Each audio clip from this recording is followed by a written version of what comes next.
Okay, I'd like to call to order this regular meeting of the Board of Finance on Tuesday, October 9th. Let's begin with the Pledge of Allegiance, please. I pledge allegiance To the flag of the United States of America and to the republic for which it stands, one nation, under God, indivisible, with liberty and justice for all. Okay, perfect timing.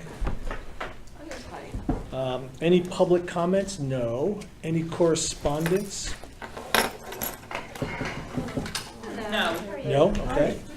First substantive topic is the minutes of the special meeting, August 14th.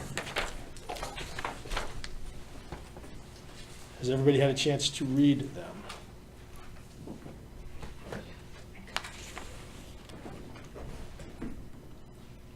You all are going to have to,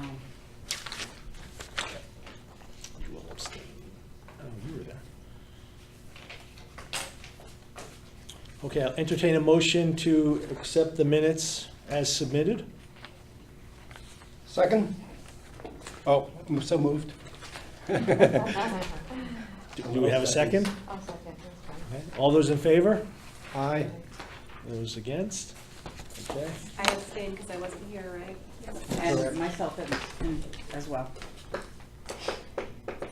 Yeah. Okay. Topic for consideration of the replacement of 2 boilers at the middle school. Terry? Okay, so we are actually replacing one boiler. There are currently 2. One is much newer than the other. The one that we're replacing was put in 1998. It is, the way it's built, it's like a loaf of bread with the sandwich slices, and some of the sandwich slices are bursting apart. And if you tried to replace a section, they would never exactly line up again. So it's irreparable. But we are replacing that second boiler with 2 smaller in size, but higher in efficiency and in the MB whatever's they put out. So that there'll be some redundancy in the boiler plant at the middle school. Because currently, if the boiler that we're replacing goes down, the other boiler will be able to run at a level that will keep the building from having frozen pipes, but not sufficient to hold school. So by putting in 2, if ever one is down for repair or whatever, the other 2 will be able to efficiently run school. So that's the way we're gonna go. Terry, let me just ask a question. If the remaining one boiler, the existing old one, should die, does that mean that we won't need to replace it because you have the 2? You that you will said- not be required to replace it. It can run on the other 2. You might want to talk about whether you need the 3rd one as a backup, but it would run, the building could run on the other 2. Is there a price consideration if we were to get 3 units now?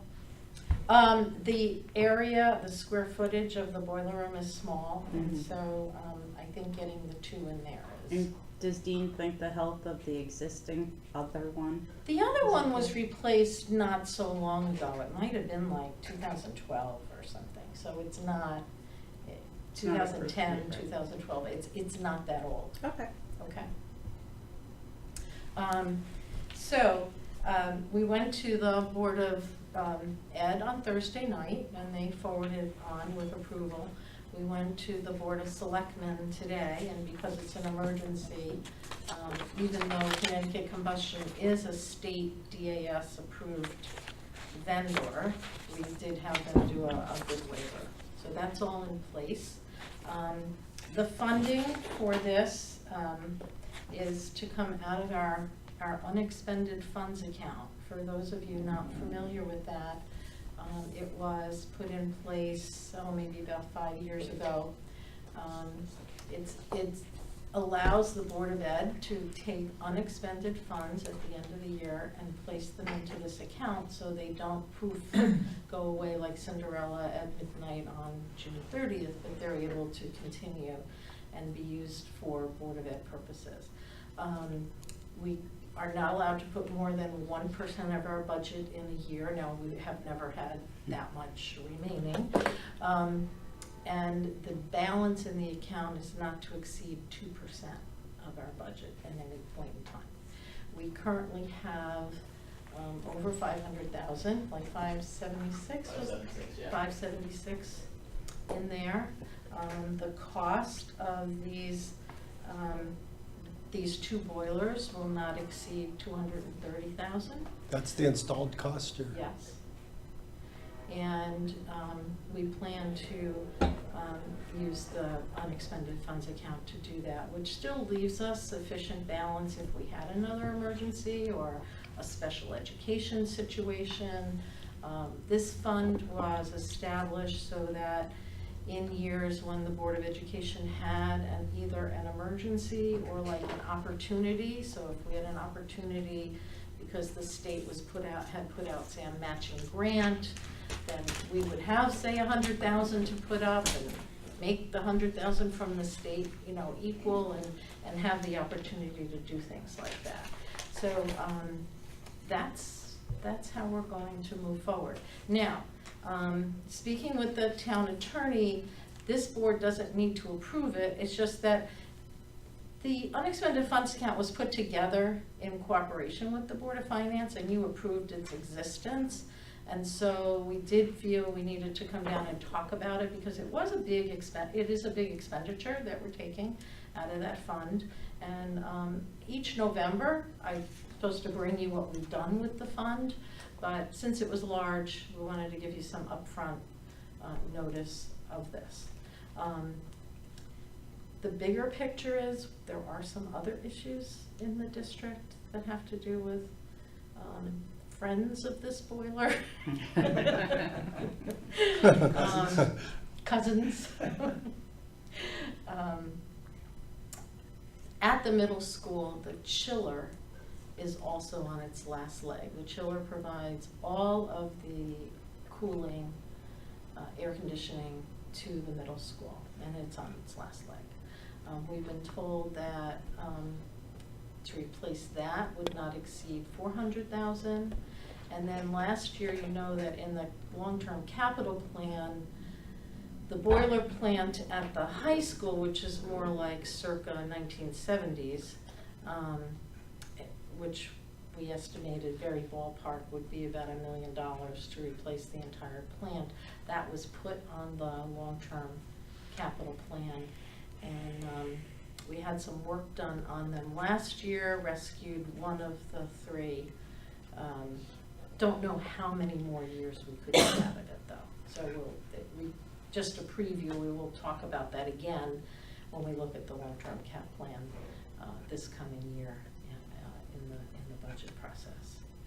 So this chiller that's at the end of its useful life, is that something that you would anticipate in the spring when it's brought back into service? We may need to do it, yeah, after the first of the year.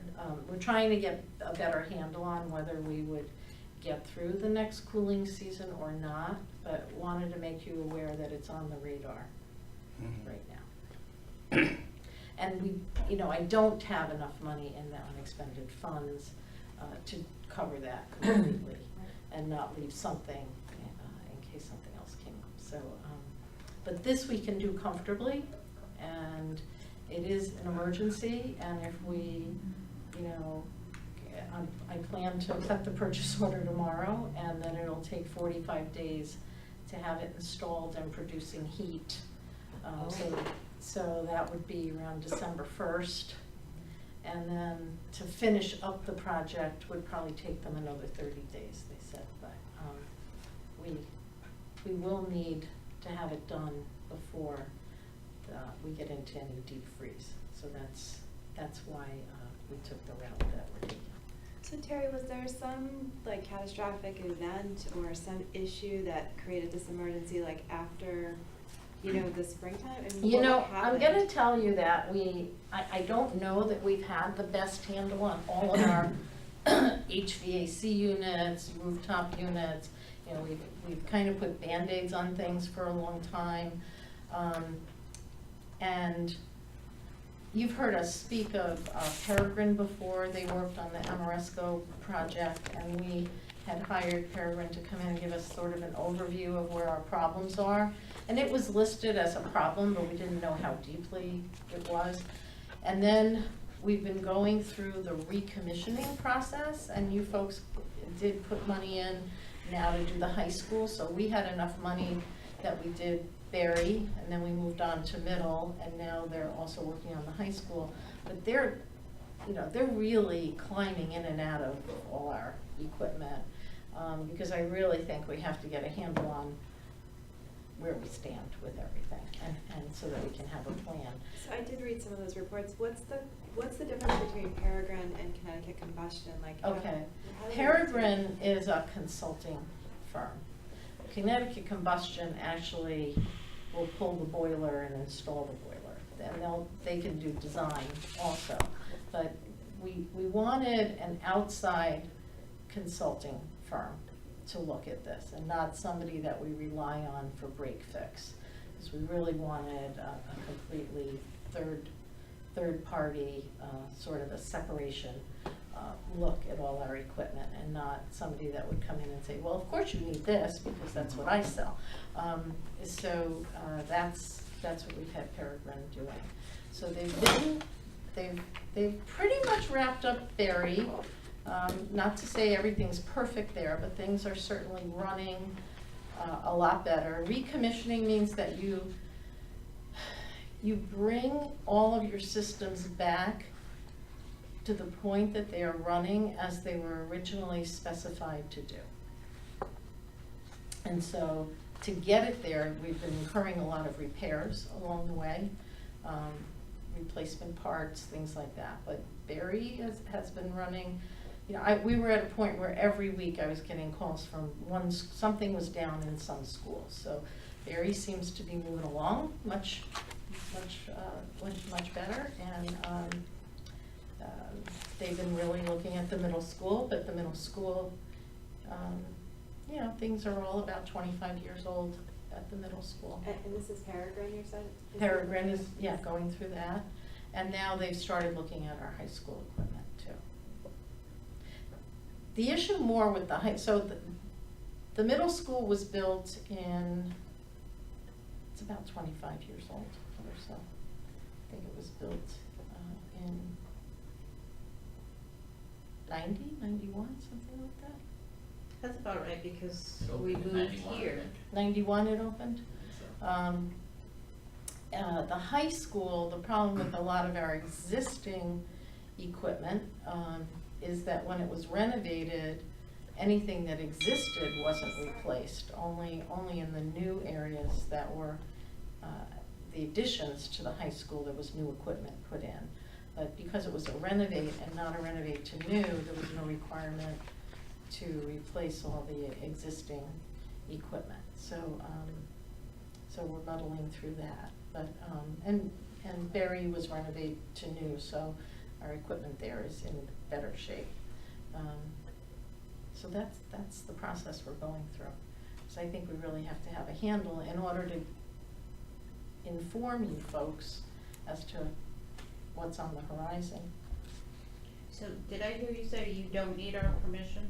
Or not Marty permission, tells me I authorization? don't need your permission. However, if you say you're gonna be in a lot of trouble when you come in November and tell me how you spent the money, then we're gonna have a problem, and I didn't wanna land in that type of Should we have situation. some sort of formal motion, or what do you think? I mean, What are the other conditions on this account? You said that there's a condition of max allows 1% of annual budget, balance not to exceed 2%. Is there anything else in terms of the discretion of the school board to No, use it these funds? says, you have to, and the auditors have you do this each year, you have to approve the amount we ask to deposit into the account at the end of each fiscal year, because those of you who have been here have done that. Bob usually brings you that. I tell him what we'd like to put into the account, and you approve it. You had to authorize the existence of the account, and you could remove the account at any point in time. So if you're Okay. not happy with the way I handle the account, you know, the account could be closed. Mhm. And then I'm supposed to report to you how we've used the money each year. And it says that the use of the accounts has to be for the benefit of the town of Bethel schools. And the Board of Education shall have sole authority to expend the funds. But sole authority, I mean, at the end of the ultimate responsibility, authority is yours, because if you don't want the account to exist, it no longer exists. Before the meeting, Terry gave me this sheet that summarizes the Yeah. characteristics of the plan. I'll scan this and get it out to everybody. What are some of the other historically large expenditures you've made out of this We account? really haven't, we've done some small things, but nothing of this size, so I really Okay. thought it was important to come and tell you that. We've done some matching of some E-rate work, like, you know, we get some E-rate funds, universal service funds, that have to go towards technology upgrades, and you Mhm. have to do a match to those, so we've used a little bit of money towards matching that. We did take money to do the, didn't we do the Berry School parking lot expansion? I can't remember if we did or You not. might have, a small amount. Yeah.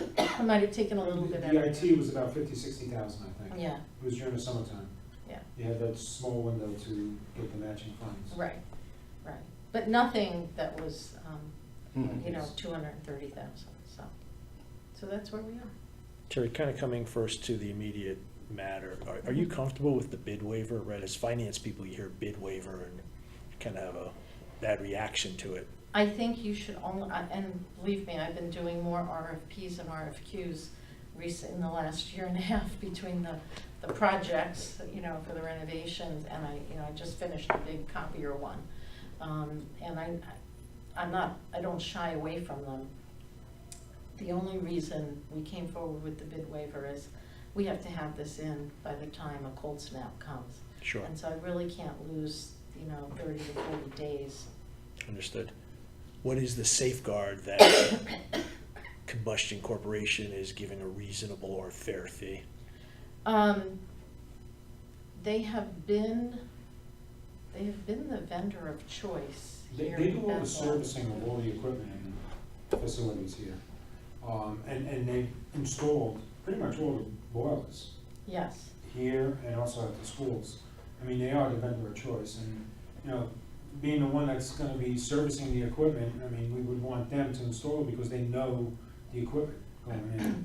And you don't want somebody else to come in later on and start, you know, fiddling around, so to speak, with the equipment, and all of a sudden you got problems, you know. So And we the- haven't had any problems with.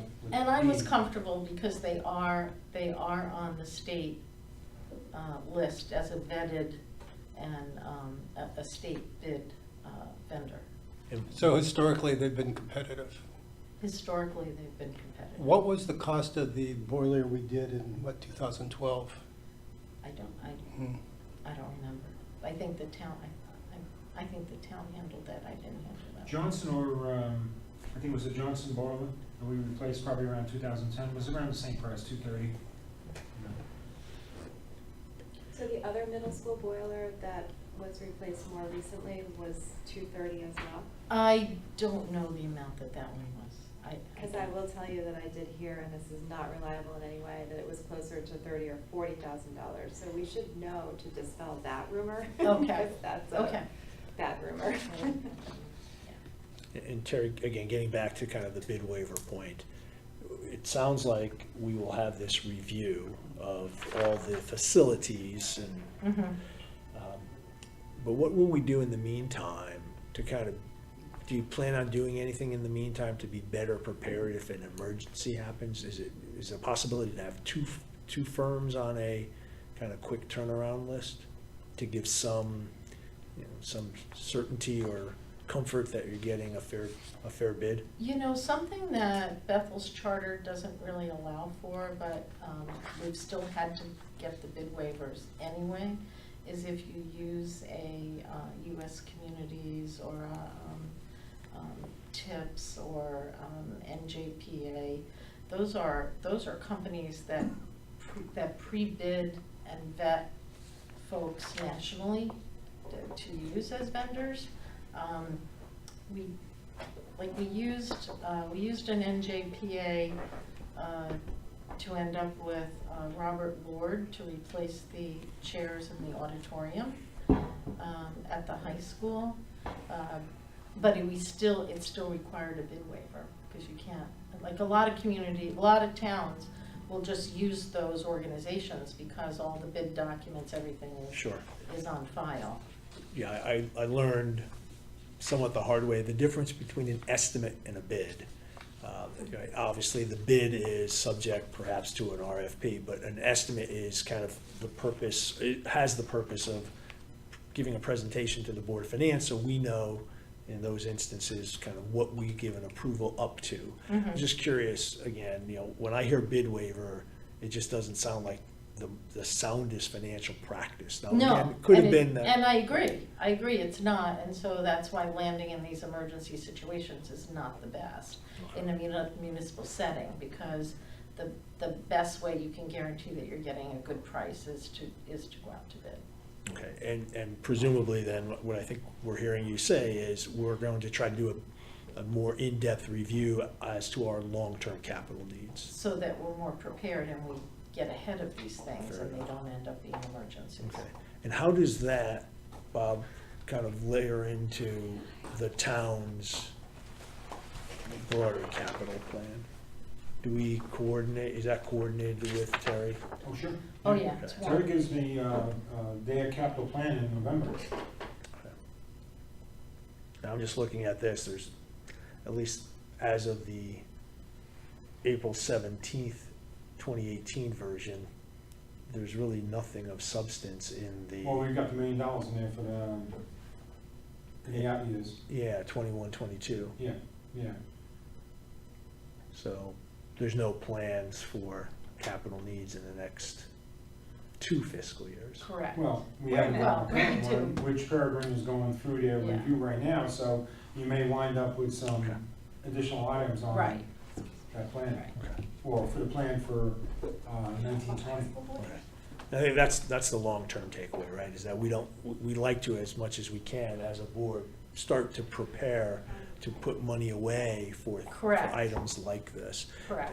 I think for that to kind of fly, for it to be accepted by the townspeople, we have to have some confidence that we're doing a good job on our capital Well, plan even $1 million projections. didn't come up until the holidays. I remember you calling me Right, over one of the weekends, and you said you had this issue, we might even have to do it right, last year, but then Dean came in and he got us to yes, go on for another couple of years, so.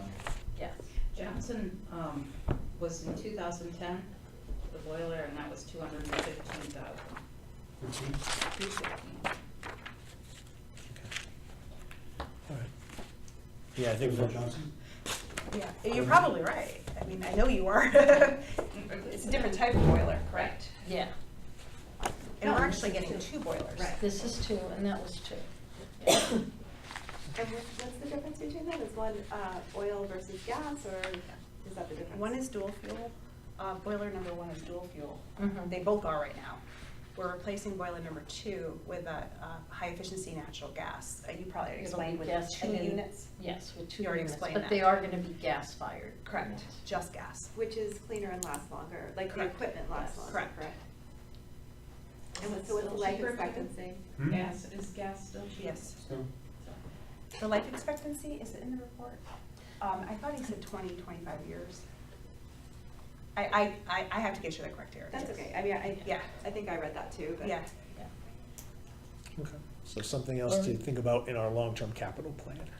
Well, the long-term capital plan is becoming more and more important, and, I don't think we had a good one until Bob came along and started doing the out years and really starting to put things on the radar. But if you look at that one, it says April 17th. But really, that was started being prepared back in November of last year. Correct. So, I mean, that's already a year old. Yes, And at that point, you didn't have Veribon going around like facilities to. no, So there's going No. to be additional items that are gonna come on to No. plan this year. but I knew we didn't have a good handle on it. Yeah, And yeah. that's why we brought in Peregrine. Yeah, well, let's continue to kind of get a Yeah. grip on it so that we Yeah. can plan prospectively, right? So we don't have emergencies. Absolutely. Does Any the- more questions? Oh, for Ted? Well, does Yeah. the $400,000 chiller then need to be put on the capital plan? You know, like somewhere? If If we we, can get that. if we determine we can get through next spring, summer, like, we're I trying to mean, with make the, with that, the way the temperature's been, did you already talk about how? I didn't. So we lost the AC at the middle school for about, I don't know, half a day. It was a pump broke Yep. and it just broke. And it was, the design of the building is, the humidity levels are so high that you could actually, kids were slipping on the floor. It was like it was raining inside, because it's designed for the AC to take the moisture out of the air. And so, and then the other problem is that because it was designed to be fully functioning AC, like the windows, you can't even vent fresh air in. They're so small. So they had said that we might not be able to even get into the summer right. with it, the So current we're one. trying to determine that and come Correct. back to you as soon as possible.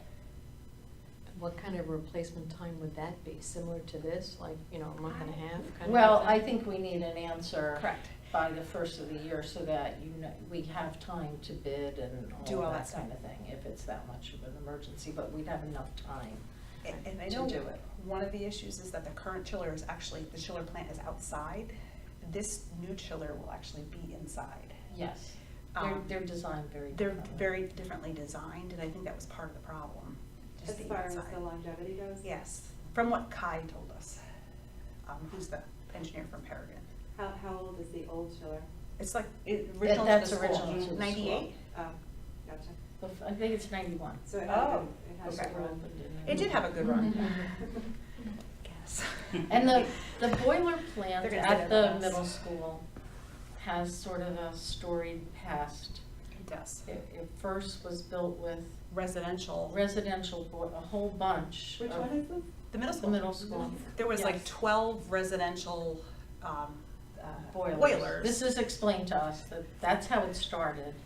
And then in the late 90s, they converted it to 2 of what we have now. Slowly, they Yeah. they pulled As they a bunch of broke down. them and put in a real boiler. I'm not and sure who then- thought that was a good idea, but it definitely, Yeah, we haven't had the best run. No. When you look through the history of the boiler room. which is at why the we, middle school. well, just in general in the district. I Yeah. mean, which is why we brought the firm in, because we were dealing with, we were being very reactive instead of proactive. And things were just breaking down all the time. And we still have that problem at the high school. The season's gonna change soon, and undoubtedly something will happen. But we think with the reconditioning of the units, it certainly has already made a difference at Berry. Yes, And the middle school's gotten done, and we're now getting a better handle on things.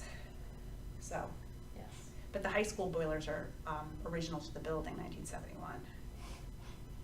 Yeah, so why did they last so long? Like, cause that's a long time, right? They are, I think they're just iron horses, like, I think that they're, and even removal of them, they have asbestos in them, it's gonna have to be abated. It's, I understand there are units that, I haven't gone down there, but I understand you can even walk inside these things. yes, they're like huge. these Gotcha. enormous, like, boiler So they had a houses. really good run. And continue to. Continued, Okay. yes. Fingers crossed, huh? And is there enough money, was there enough money put into the budget to handle those for this year? Cause we put $250,000 into. No, that was to cover the units on the roof. And to have Peregrine come in and finish this recommissioning. Yeah. And do all the, Had nothing to do with the boilers. So we're just hoping they start up in a couple months and then. No, we're we confident about we that. spent a bunch of money to keep them going. Correct. But I don't think they're gonna get through years plural. Yeah. Okay. Well, So now that we brought you all that wonderful news. I'll go ahead and make a motion to accept the CCC bid to replace the 2 boilers at a cost not to exceed $230,000 to be paid out of the BOE emergency fund for the middle school. I Unexpended think funds. as a technical matter, we don't have to. You but don't I have to, think- but if you do, that's Yeah. fine Sure. with me, Okay. yes. Okay. A second? Second. Any discussion? All those in favor say aye. Aye. Opposed? Okay. Thank you. So the only good news was that we had the money to cover it. Yeah, that's And that the emergency not the fund only is good news. covering an emergency. We also know that we're going to continue to focus and develop our long-term capital plan. I think it's Yes. very important. Yes. And Terry, did you tell them that we're gonna be going to the state to be trained on, Boilers? the grant? I what? Boilers. No, I I said feel boilers. like I could write a dissertation on it. Not for me. No, that we're going to be going to, so we can start applying off the school construction grant. We can actually start now. Because the town has laid out a lot Money. of professional service money. So we and can we'll start be getting reimbursement. Doing for our it. first filing. So it'll so bring that you cash flow start back. getting Mm. reimbursement back. We have to do training on it. Yeah. Well, the state has a new system, Yeah. and they pretty much have a command performance of the Yeah, they said the superintendent superintendent has to that go. will be using the system to They have to submit be for trained. reimbursement. So, Okay, So we'll have another day in Hartford, Hartford. we're going tomorrow too. good deal. Thank you very much. All right, Thank thanks, you. Terry. Thank you. Thank you. Good to see you all. All right, moving on to the next agenda topic, it's the consideration of the section 10.9 official salaries. That is a reference to the charter section. If you all recall, we had a discussion during the budget season about the salaries of the officers enumerated in 10-9. That's the registrar of voters, the town treasurer, the town clerk, the selectman, and the first selectman. I believe as part of this process, or as a part of that process, we did adjust the registrar of voters' salaries.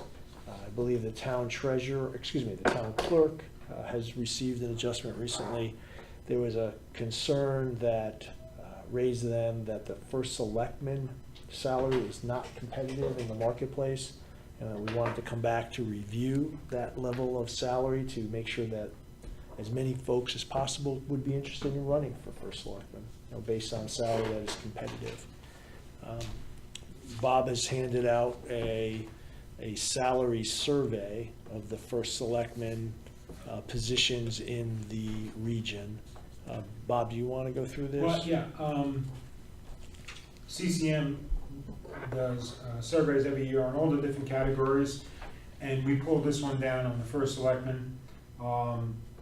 And what I wound up doing here was sorting it on the population of the town of Bethel and going back about 1,000 in population and going forward about 1,000 in population. So we wound up with those 7 and 10 towns there, but 3 of them are run by council managers, and the other one is a mayor-council operation. So we just focused on the 7 that had similar population to the town of Bethel, and what I put in here was the budgeted expenditures for fiscal 17-18, because that's the most recent data.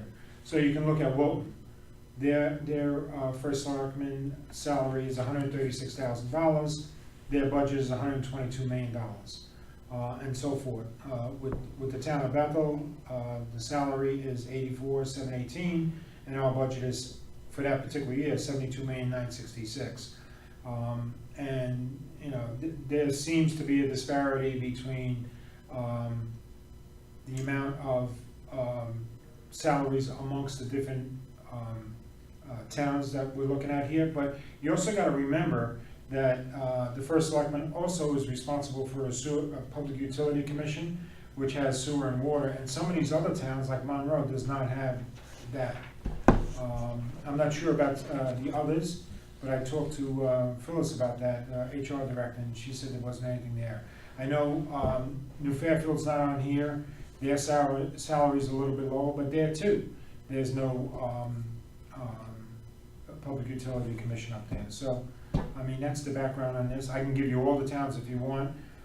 They're in the survey, but the ones that were pertinent, I figured, were within 1,000 on either side of the population of the town of Bethel. Why are the mayor, council, and the council manager not applicable in terms of salary? They're paid differently somehow, or they're not paid? Town managers are paid, yeah, but they don't supply that data apparently, because this was strictly for first selectmen. Oh, so the data just wasn't available? Right. Gotcha. Mhm. So Bob, the towns that have a separate public utility commission, I assume they have a paid commissioner who performs the task of running that? Some of the other towns, they might. I'm not 100% certain. I know with us, Matt is responsible for that. I was just wondering, comparably, if towns have a second position doing that, what kind of salary range is that person acting on, but you wouldn't have that, right? Yeah. Okay. You see where I'm going with it, to say we have a combined role as opposed to towns Some that of them have separate roles. water authorities that would have a manager of the water authority. I Mhm. mean, we hired to be the utility superintendent, and he was down in Norwalk as part of the utilities down there. Mhm. But yeah, I mean, that wasn't part of this, Sure. you know, we were just looking at the first selectman salaries at that point. This is very helpful, good stuff, Bob. Look, we're missing two of our colleagues today. What I'd like to try to do is use this information for informational purposes for us, and then we'll come back to the next meeting, and we'll have a vote on the full board. Okay. Okay? Do you have any recommendations? I mean, I'll be honest and say, I'm looking at least 10,000. I don't think that's out of line with the other, comparisons. Yeah, we should talk about a specific number. I guess as a strategy, I thought we would do something, not all at once, but maybe try to do it over a couple of years. If we're looking at this sheet, to your point, Wendy, Monroe and Southbury, one town just below us in population, Southbury. Monroe, one town just above us in population. Monroe's 5,000 plus higher than us, and Southbury is 17,000 higher. But remember, this is 17-18 data. Because they're always at least a year behind by the time they formulate the data, the survey. Right. So it's not, I mean, that's the current salary here because there hasn't been an increase, but, the other towns might have, over that period of time, increased the salaries too. So if you were going to come up with, a 2-year plan to increase the salaries, you might have to go a little bit higher than what you originally planned on because Another year over of that catch-up. period of time, there's gonna be increases as well. So then we're looking for a motion to table, and we'll handle it at the We'll next come up with meeting. the next meeting. Can we handle it at the next meeting? Like regardless of who's here? Right. Of participation, Right. as long as Because we have when a would this quorum. kick in? Well, that's the other thing I was gonna bring up is, are you gonna make this retroactive to the start of this fiscal year? Or you're just gonna bring it, as of November 1st or December 1st or? What would be That's the, something to think about as well. what would be the impact if we made it retroactive? Do we have the funds to do that? Oh, sure, yeah. Don't we have, isn't there a charter provision on when it goes into effect? Or The it's last time we set- did it with the other elected officials, I thought it should have went in when they were sworn in. Yeah. For the new term. Yeah, And then Marty did some research on it, and he said, no, it's retroactive to July 1st. So- Beginning of the fiscal But, year. Yeah, this is within the term, so I think we can check with Marty too, Mhm. but I think, we can certainly go back to July 1st, retroactively. What do you do, a lump sum to bring them current and then, No, Go forward. we'll calculate the retro, and it will be part of his paycheck for that week. And then he goes to the normal amount the following week. hmm, We do that with any unions we're negotiating with, and we're carrying forward. If it's 6 or 8 months after the start of the fiscal year, it's retroactive prior. I mean, we do that calculation and then they get one lump sum check with their regular salary. So why don't we table this, and I guess we'll need a motion to table this to the next meeting for purposes, oh, I'm sorry. Can I ask one question first? Is there, I mean, I'm looking at the percentage of the salaries, the percentage of the salaries are of the town budgets, right? And they range from 0.11 to 0.15, and we're 0.11. So I'm wondering, like, is that a reasonable metric to use? Is there some other benchmark that, you know, CCM recommends for setting first selectmen's or a mayor's kind of salary? Like, is there any benchmark? I can certainly check. I don't think they recommend how the salary should be calculated. You know, it's up to, you know, the party that's reviewing the data to make their own decision, but I can ask them about that. You know, if there is something, it would give us some guidance at least for, Mhm. and we're clearly on the lower end, right? But it would give us some guidance for how to Yep. increase it.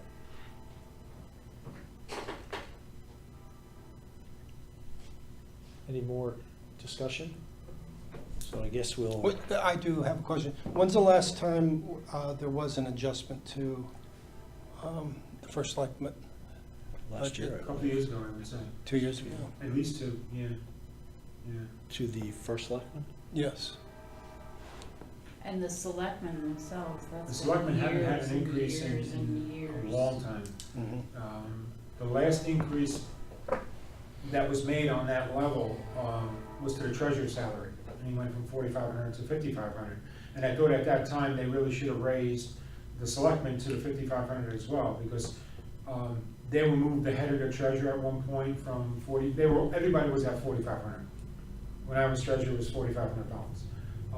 And the selectmen were 4,500, but then they moved the selectmen up to 5.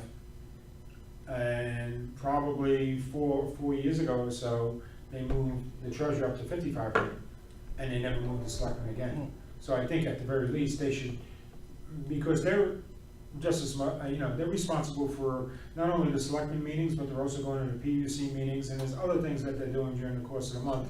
And they put a lot of time in, so, Yeah.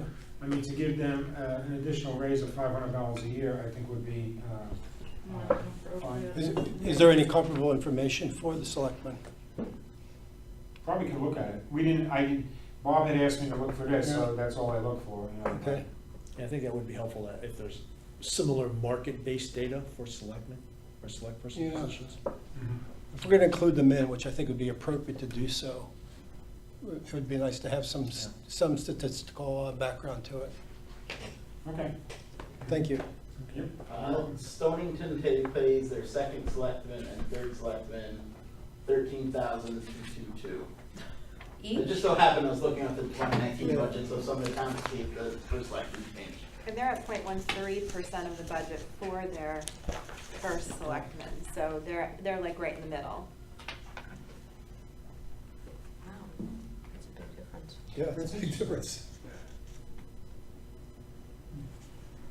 Okay, there's one data point. Thanks, Brad. Well, again, I think our objective, I make a motion that we table this discussion until to our next meeting. Second. all those in favor? Aye. Opposed? Okay. All right, excellent. And Bob, thanks for this data, it's very You're helpful. Discussion of capital non-recurring.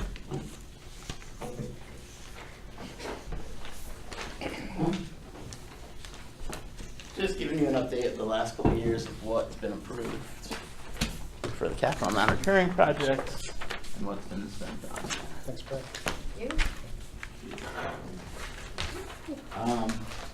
Not much has changed in the 17-18 from the last time we talked about it.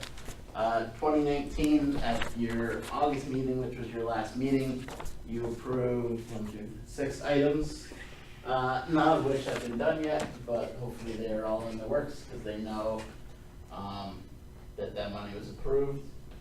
The biggest thing that's happened recently is Park and Rec's flooring has been replaced. So the old carpet was ripped up, the asbestos under the carpet was abated, and now they have a new tile floor in there. So hopefully we can get a lot more life out of that, and obviously it's way safer because their floor is very bubbled. And we're looking at in the next 3 months, doing the town clerk's office, because their flooring is a big issue. The holdup there is trying to coordinate, because she has to lose her vault for possibly a week, of when's the best time to do that. So I believe they're looking at after the elections right now. And she actually has to coordinate that with the Connecticut State Library to get approval to shut her vault and all. That's, so, again, there I think we're going with, I think there it's gonna be a mix of carpeting and tile. The need for some of the carpeting in there, if that's what they do, is because there's a ramp up to the vault. So to try to get that tiled, it would never lay flat, I guess. For the park and rec, replace the carpet, we approved 15,131.47, and we spent 15,131.47. Well, yeah, because we got bids before we, Oh, okay. well, quotes, because it was under 50,000, but they went out and got a couple quotes on it, and we approved the exact amount. I think there was a little overage there of a couple $100 that either park and rec or building maintenance took in their budget. It was so small, it wasn't worth coming back to the board for, so. So the couple ones from 2017, the library doors and library humidifier, so since they were approved but not spent, they just stay on the list to get done at some other point in time? Either done, or if they are deemed not necessary anymore. I believe last time I spoke to Megan Dean, the director of the library, they made some changes over there, and the dehumidifier, I think it's actually a dehumidifier, not a humidifier, may not be necessary anymore. So, but last I spoke to her, they wanted to run through a couple seasons of it. Obviously, you gotta run a whole year to see how everything wears. So at some point, any money left over in these, the board could reappropriate. Sure. Okay, just checking. Same thing, like if you look at the 2016 Ford F-550, the board approved $47,552. The spent on it is $20,679. That's because at the time that the board approved it, because we needed the truck for plowing, we didn't know what we were gonna get back from insurance, and insurance gave us back almost $27,000 on it. This was a truck that caught on fire. Yeah. So where we have $342,025 left in capital non-recurring, For that's, 2019 Right. money of the 500,000 that's in this budget. do we, have that list of other items that were pending? I don't have it with us because the list of pending items was always longer than the amount of money. Absolutely. So the thought there, I believe, was to, at this point, probably hold off until later in the year so you know that nothing else has popped up. Mm-hmm. So, but there's $88,000 left over for 2018, right? Correct. Is that, so that's in that, if that's in that place, and people would come to us and say, we need this off the list, and they just haven't come to ask for it. Correct. Really what I could have done is 65,000 for the structural repairs and a couple of the other things. I could have taken from the 2018 money. That money carries over year, so it's all in a bucket to be approved. But wouldn't it make more sense then to, well, not make more sense, but it would be nice to have that $65,000 there, so there isn't an $88,000 left over at the end of 2018? Yeah, to be honest, it doesn't matter what bucket it comes from, because at the end of the day, it all rolls up into one amount of money that is in the capital non-recurring that can be approved. It's just a tracking thing, Brad, right? Like last year Years we ago- got years ago, the 2016, capital non-recurring account was a 2017, specific account, and a 2018. checking account, and you had, you would have the 342, the 88,000 in there, and, you know, you just spent from there, based on different projects. I think these, it'd just be easier to track, right? Last year's form had 2016 on it, and we had 35,000 left over for 2016. Yeah. So there's also some projects out there that will need approval of additional funds at some point. So at some point, when I get the go-ahead from Public Works that there's gonna be no more expenditures on some, Bridges, the two bridges. yeah, those are the two big ones. The two bridges and the Hoyt Hill intersection where they Walnut Hoyt. Even though the state paid for the construction, the town was responsible for design work. So there are some money out there that was spent that the board's gonna have to approve money on. So I am holding some money back from some of those years, because at some point we're gonna have to clear up all the expenditures that have gone out and the excess of other projects. That's why I'm kinda giving you a snapshot of the last couple of years. There's actually money out here, if you look at like 15 for some work for the animal shelter. That money is still sitting out there. It just, if I try to give you 8 years at once, it gets a little murky, so I'm trying to give you the more active projects. But what about the unallocated amount, Brad, right? That doesn't go to any specific project. No, at some point, we're gonna have to do, the board, I'm gonna have to present to the board a cleanup of all those out years. And hopefully, anything where there's unallocated or projects came in under approved, will clear up anything that came in over for the bridges. When, do you have a sense for timing for that, so we can? I kinda- don't, because there's still some studies that the state's requiring for some of the bridges, for one of the bridges. So I don't wanna come to the board and say, we need X amount of dollars, and then have to come back 6 months later and say, we need X Sure, amount of sure. dollars more. Can you provide all the years that have unallocated amounts? Yep. Obviously, I don't have it with me now, No. but I should get that. Okay, cool, thanks. And, well, can you also, like, when you provide that, put a little asterisk or something, which items you don't think that that department is going to carry through with? I don't know if I can do that. Or somebody, I'm not sure if that's, I You mean, didn't spend the money, I took the money away. yeah. the board has the right to take the money back. Right. Right. So that would be more. I mean, if something's out there that hasn't been done in 5 to 6 years, might as well. When the board wants to discuss that, it might be pertinent to have, certain department heads present Mhm. to see if there is a reason that it hasn't been done yet and what's the holdup.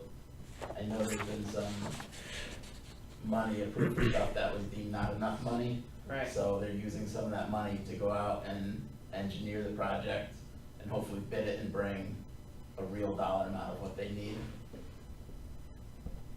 But also, what about using, if there's some of this that's unallocated, how about, could you use some of that to pay your $400,000 for your chiller that you're gonna need? You know, I mean, Well, that's just it, right? you know, I mean, if you could take the stuff that the other guys didn't use from years and years ago and kind of put it all together, right? Patch it together. Right. Yeah, I mean, you Yeah, could, but I so- don't think it's gonna add up to $400,000. Okay, yeah. but, and But then, it'd be but, something, it'd be right, something. something, in it, but whatever Terry's gonna have left from her, Yep, you know, for what she's taken out for Sure. this one, so, Mhm. Right, if she has 2 and we find 2. right, then it's, 4. exactly, you know, It's so. 128,000, 16, 17, and 18. Okay. Was there, I'm probably, this is probably wishful thinking, but I do remember when the budget presentations were happening, there was a conversation about maybe money being left over from some road work of some kind. road, Yeah, something from the roads, I don't remember. It Construction. was- That's the capital plan. Yeah, that wouldn't be in this account. Yeah. It was something about, I don't remember the details, but it was something about, it had, I don't think it was like winter maintenance stuff, I think it was like construction stuff, and there was a possibility there was money gonna be left over or refunded. so what winds up happening, if there's, I mean, those bills come in late during the year, even into the winter time. We still don't have a really good idea of what was done during the prior summer into the fall. And so whatever's left over in that capital budget for the road construction, typically that money is used the following spring, when we have an idea. So together with the current capital plan and the amount of money that's in the budget for the road construction, he adds whatever's left over, and okay, I got $1 million and I can do, maybe another road or a road and a half, or, and Bobby's really good at figuring out exactly how far that money can go based on the type of work that has to be done on the roads, so. So that doesn't go It's to just the a rolling, general that becomes a rolling item from year to year to year. Even though it might have been left over, that money was probably used in the springtime or into the summer when they started the road construction to be used on one of the roads out there.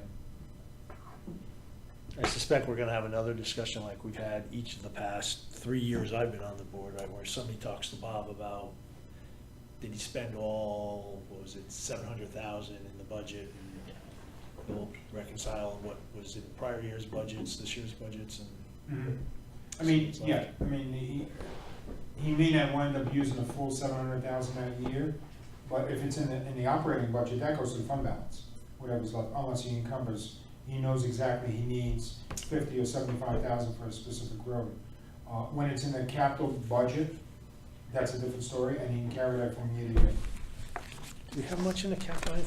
So in the You got 2018 700, right? capital plan, That was in the budget. there was $500,000 approved for road construction. As of the end of August of paid bills, there was still $429,000 of that left. Wow. By the time the Tilcon bills roll in for all the summer paving, I suspect all that'll be gone and a chunk of the operating budget. Well, actually, we'll use the operating budget first, because that does not roll over year, and we use the road construction that, if he has $1.5 million to use in a year and he only knows $1.2 million, we'd rather hang up what we can in the capital plan, because that can roll over and we can do that work later on. Thank you.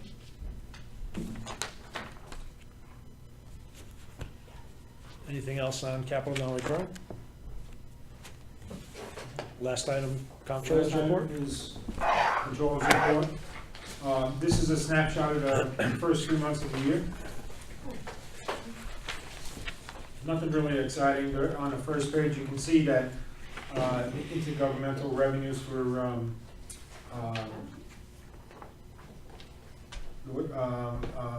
that's wrong, that's backwards. The Board of Ed, of the $7 million, nothing has come in. That shouldn't be on that line, it should be on the line above, and the revenues that say intergovernmental revenues, Board of Ed, the 807 should come down to general government. It's just, I'll fix that the next time around. And the 807 was 175,000 was spent on, received on the town side. As far as the expenses are concerned, the biggest one that might pop out is insurance, and it's always that way this time of the year because a lot of the insurance expenses are paid upfront during the course of the year. By 6 months, we're pretty much up to date on workers' comp, on LAP, which is a liability, auto, and a personal property. Those are billed aggressively sort of in the first few months of the year, the first 4 or 5 months of the year. So town insurance is like $1.4 million. And we've already spent $748,000, so there's $651 left for the rest of the year. Probate, again, that's another item, $5,200. We spent $38, but you gotta remember, there's 4 towns involved with the court, so even though there's $1,391 left at this point, by the end of the year, we'll probably be in a deficit position by $15,000, and the other 3 towns are reimburse us for that difference, and it'll come back to pretty much zero. But like I said, I mean, it's not much going on in the first 3 months. It's just normal expenditures. Just quickly going through, I didn't see anything that was really out of whack in there. So that's about it for this. I do have a couple other things I wanted to talk about. Oh, just a quick question about why is there the adjective adjusted after debt service? Where is this? On the summary of expenditure report, Yeah. all the way down the bottom, it's just the label. The label says debt service, and then it says adjusted. Oh, that was from last year. When we transferred the $2 million in, I carried over the file. Got it. And all right, so I gotta take that out too. No, just Because you remember the $2 million that we paid down? Yeah, Yes. that's where that came from. So, November 15th, where the bands come due, $24 million. And we're planning on doing a couple of things. Of the $24 million, we're going to bond this time. I looked up some numbers. I don't have a handout on it, but I worked up a $20 million bond. But just to back up a little bit, the town of Colchester last week went out with a $12 million bond and an $8 million ban. On the bond, the interest rate was 3.51, which is, it was a pretty decent jump over when we did the bands in June. Bands are short-term, bonds are long-term, but the bonds back then were still going for about 275, 280. They're a AA2, so their rate may be a little bit higher than what we're anticipating. But considering that the interest rates seem to be moving, and there was an interest rate hike just recently, and the 10-year treasury hit, I think it was 3.23 last week. I thought it was prudent to bond what we knew we were gonna bond. So we have in the short-term bands right now, 2,064,245. So I'm gonna piggyback that with the police headquarters of 14,380. And then I'm gonna take some of the items that represented capital improvements that we had banned in prior years, some of the old items, and capitalize those as well into a bond and come up with a 20-year bond for 20 years. So that would leave us with the remaining short-term debt that we were talking about before, without any additional banning right now, $3,825 going forward. And there's a plan to pay that down as well. But Johnson and Rockwell being renovated, and over the next 6 months, we're gonna do the next ban in July 15th. So over the next 7 months, actually, I did a cash flow analysis, and we're gonna need about $10 million. So on top of the 3.85, we're gonna add another $10 million to do the renovations in the schools. Because we can't afford to, pay for them on our own at this point. There's cash, but there's not that much cash there, So, and it would just deplete our, if we did do it, we have no emergency funds at all. So, we're gonna have a $20 million bond and a 13,825 ban that would come due, in July 19th, July 14th, actually. So, I just wanted to bring those pieces up to you. We're gonna be, doing it, like I said, in November 15th, but the sale will probably take place at least 10 days, maybe a week before the closing of the notes. So you expect the 20 million bond to be somewhere north of 3, but maybe under 3.5? Yeah, well, I'm hoping 3.25, somewhere around there. And I'm hoping on the short-term notes, the last time we got one, it was split between two issuances. Right. One was at 1.7, I think the other one is 1.9. So I'm figuring maybe around 2.21, something like that for the short-term notes. But yeah, the long-term bonds is probably gonna be around 3.25. So, and hopefully, there's no crazy excitement after the election too, which causes the rates to go crazy.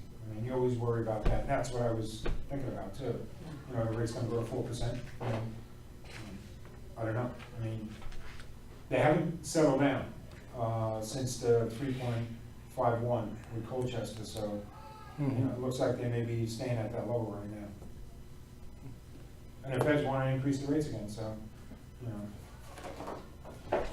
Do we have an idea where we are with the fund balance or end of year stuff? Else, do we know what was left? We're gonna have a better than expected surplus. I talked to you the other day about that. We're still trying to reconcile the final numbers, but it's. I was looking at around 800,000, but it's not gonna be 800, it's gonna be higher than that. It's gonna be over $1 million. And I think it's gonna be similar to prior years, so I don't think it's gonna exceed $2 million, but it's gonna be over $1 million. So, we'll be. And the plan, right, the hope, I think, for that surplus and the fund balance is to do two things: pay off the remaining short-term debt, what I refer to as the 10.5 million that was out there when I think we all took effect. So try to pay that down, and then also avoid incurring any new short-term debt. Well, the 1.1 that was approved in the capital plan, I'm not banning anything here. And I'm hoping that, with the surplus, we can accommodate that. The fire truck that's being purchased, apparently there's no discount if you pay it up front, like with Pierce and Suffolk. They're going to another company. And Brad said one of the firemen called him or texted him yesterday on Last night. Yeah, and said, you know, how do you wanna do? You wanna do 50% down, 100% up front, or you pay on delivery?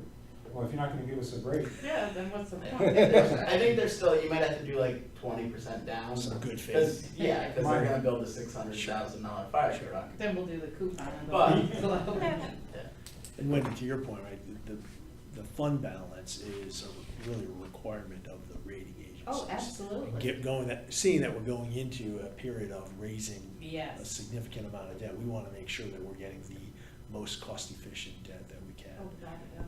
But then again, you wanna balance it so that, Right. you know, we're using that fund balance efficiently.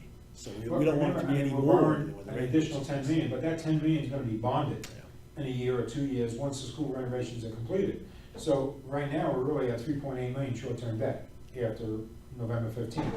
You know, and I'm hoping that, you know, in the next budget, we can pay down maybe another 1.5, maybe $2 million with the fund balance and also, I mean, we're getting to where we wanted to be, you know. Completion of the end game. Raise the debt when it was appropriate to raise the debt, and now the end game is to pay it off in advance of the next recession. Right. And then the other nice thing is that, I mean, we're bringing the short-term debt up to a point where we're paying it down. But the short-term debt service in the budget, and that's gonna coincide eventually with, I'm hoping, pretty close to what the debt service is gonna be when the PD and the schools are in place, so it's not a jolt to the mill rate. The smooth glide path into Mhm. the 2022. Okay.